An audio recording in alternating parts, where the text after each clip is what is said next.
ચાલો દક્ષાબેન ઇન્સ્ટાગ્રામ જોઈને આવી ગયા એમ ને? શું તકલીફ હતી પહેલા દિવસે આવ્યા ત્યારે? કમરમાં બહુ દુખાવો થતો હતો, હલાતું ચલાતું નહોતું, ઊભું નહોતું થવાતું. કેટલું હલાતું? બાથરૂમ સુધી તો મને પકડીને લઈ જતા, ચડાવતા પકડીને. ઉપર અમે રહીએ છીએ તો નીચેથી માળ ઉપર ન જઈ ગઈ. કેટલામો માળ છે? પહેલો? ત્રીજો માળ છે. પહેલેથી જ મને પકડીને ચડાવતા. નીચેથી સીધા પકડીને લઈ જાય. કેટલો ટાઈમ એવું આવેલું? એવું મહિનો દિવસ આવેલું હતું. પોઈન્ટ ને એવું કરાવ્યું હતું. ખાલી કમર જ દુખતી કે પગમાં દુખાવો થતો? પગમાં શૂન પડી ગઈ, ત્યાં આખો પગ શૂન પડેલો હતો. પાછળની નસ આખી શૂન પડી ગઈ એવું થઈ ગયું હતું. સાઈડના ભાગમાંથી ને સેજ પાછળના ભાગમાંથી છેલ્લી આંગળી, બે છેલ્લી આંગળી છે ને હાવ શૂન પડી ગઈ. અડો તોય ન ખબર પડે? ના, એમાં કઈ ખબર નહોતું. ઊભું રહેવાતું? ના, એટલું ઘડી નહીં. એમ રસોઈ બને એટલું કે એટલું નહીં? ના, એટલું નહોતું થતું ત્યારે. ચા બને કે ચાય ન બની રહે? ચા બનાવતી પણ બધું રાખી, ધીમો ગેસ રાખીને પાછી આરામ કરી લઉં. ટૂંકમાં ખાલી નખાય એટલી વાર જ ઊભું રહેવાય. હા. એવું 1 મહિનો ચલાવ્યું? કેટલો ટાઈમ ચલાવ્યું? 1-1.5 મહિનો જેવું થયું છે. એમ નામ પોઈન્ટ કરાવવા જતા પણ એમ વિશ્વાસે જતા કે થઈ જશે પણ એટલું. પણ એ તો 1-2 વાર કે 3 વાર જાય તો ખબર પડે સુધારો થાય છે કે નથી થતો? ના, એટલે મહિના દિવસમાં એટલા 4 ધક્કા ખાધા છે અમે. એટલે રાહત નહોતી મળી. દવા તો પેનકિલર આપતા, પેનકિલરેથી બસ ખબર ન પડે કે દુખાવો થાય છે, ત્યારે કામ કરી શકું એમ. પણ જેવી દવા પૂરી થાય એટલે પગ ફાટવા મળે, શૂન થઈ જાય, કમર ફાટવા મળે. એ દવા ચાલુ હતી તોય નસ તો શૂન પડેલ લાગતી છે, એમ દુખાવો ન થતો. અસર દવાની નસ શૂન હોય, શૂનની શૂન જ રહે. પછી આ કોણે ગોતી લીધું? ઇન્સ્ટાગ્રામમાં તમે જોયા કરતા?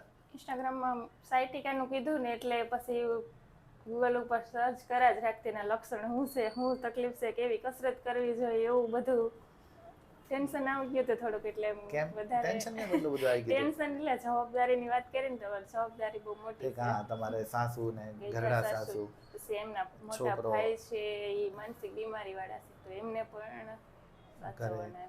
બધાનું આખા ઘરનું તમારી ઉપર જ હતું. તો ત્યારે તમે રસોઈ કેવું તો બનાવી શકતા, કામ થતું નથી? એટલે અહીંયા અમે 3 જ છે.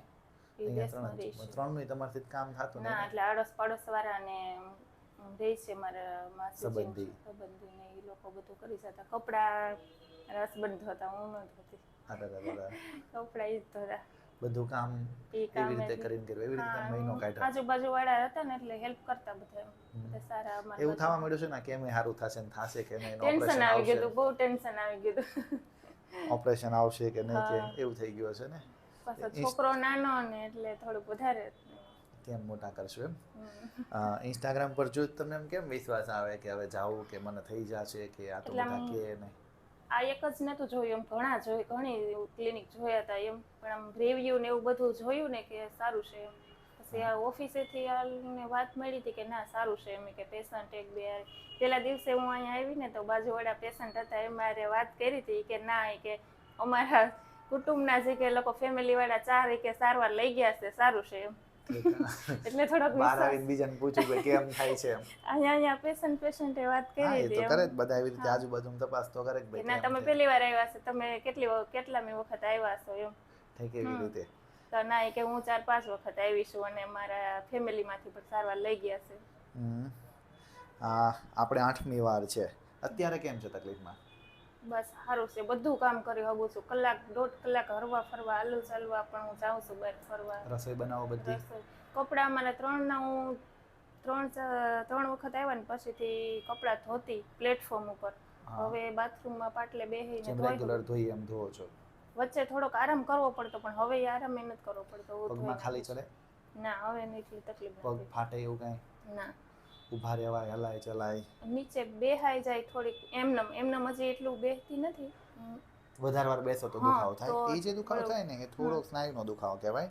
એ ખાલી કસરતથી સારું થઈ જાય, એમાં ચિંતા નથી. છે પગ આખો ફાટે, દુખે, ભરાય, કળે, ખાલી ચડે, ચાલવામાં તકલીફ થાય, ઊભા રહેવામાં તકલીફ થાય, તમે ઊભા રહો ત્યાં જ તમને ખબર પડે કોઈ બાપા અંદરથી આમ જાણે ના એવું કઈ તકલીફ નથી. ભારે ભારે એકદમ થવા મળે. બધું કામ કરી લઉં છું એટલે આરામે કરવો પડતો નથી, એટલો એક યારે કરી લઉં છું. હવે ચિંતા ઓછી થઈ ગઈ કે હવે મારા છોકરાને કે વાસ થઈ ગયું છે. ઘડીક વાર તો જીવ ઉયો ગયો તો ફૂઈ મારું પાછું થાશે. એક જ હું રહીને આમ જવાબદારી વાળું એટલે થોડુંક વધારે તકલીફ એમ. તકલીફ કેવી છે કે હવે આપણે એક હોય કે બે ત્રણ હોય તકલીફ આપણે તો ભોગવા વગર છૂટકો નથી. એટલે હા. જ્યાં સુધી સારું ન થાય ત્યાં સુધી આમ જીવ ઊંચો રહે કે શું કરશું એમ. આમ દેશમાં જોયેલું મારા મોટા ભાઈ છે ને એને પેરાલિસિસ નો આવેલો ને એટલે એને મેં જોયેલું ખુદ એટલે ટેન્શન થોડુંક એવી રીતના આવી ગયું કે નહીં એવી તકલીફ થઈ જશે એમ. હવે તો આમ એકદમ શાંતિ થઈ ગઈ ને. શાંતિ હો.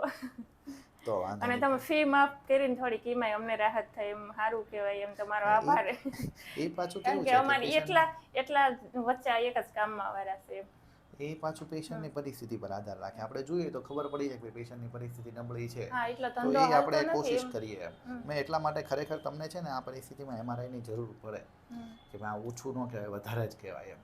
પણ મેં MRI એટલે હોલ્ડ કર્યો કે કારણ વગરના 3-3.5 હજારનો ધુમાડો કરીએ હા અને સ્પષ્ટપણે એવું દેખાય છે કે નસ જ દબાઈ છે હા. એટલા માટે મેં વાટ જોઈ રાહત થઈ જતી હોય તો એટલો ખર્ચો કરવો નહીં. એનાથી અડધા અને ખર્ચામાં આપણે સારા થઈ જાય. હા આડવત પાસે ગયા હતા ત્યારે એ લોકોએ એમ સલાહ આપી હતી કે તમે જાઓ હોય કે આ MRI બધું કરાવશો ને તો કે ઓપરેશન ઓપરેશન જ કહે છે તમે હા. એટલા માટે જ મેં નહોતો કરાવ્યો કે તમે કરાવ્યો તો હા. ઓપરેશન જ કહે. પણ મને એવું લાગતું હતું કે એના વગર સારું થઈ જશે. જો નો થાત તો MRI કરાવડાવે ન કરાવે તો એવું નથી. પણ પહેલી વારથી ધીમે ધીમે સુધારો ચાલુ થઈ ગયો એટલે આપણને એ ચિંતા રહી નહીં. કંઈક સારા કર્મો આડા આવ્યા તમારા. હા બરાબર. ઓકે ચાલો સારું, મજા thank કરો you. અને ધ્યાન રાખો હે ને.